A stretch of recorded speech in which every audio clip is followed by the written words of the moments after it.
2023-12-17. 1 week then my visa runs out. Thailand, Prachwap Kirakan. Every morning I regret that I didn't go to bed early enough, but I happened to butcher a moving box and make a sturdy template for the camera bag. I fell asleep around 2 a.m., at 6:30 a.m. there was a gentle knock on the door, time to get busy.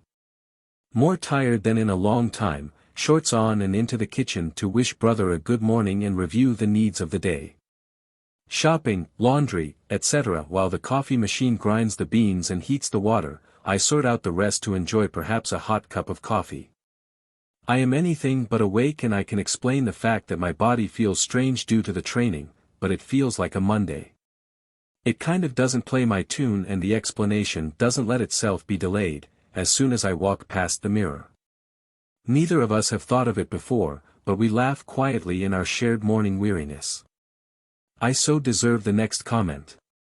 If Chris Cross could jump. Jump. We get to start this day with a laugh.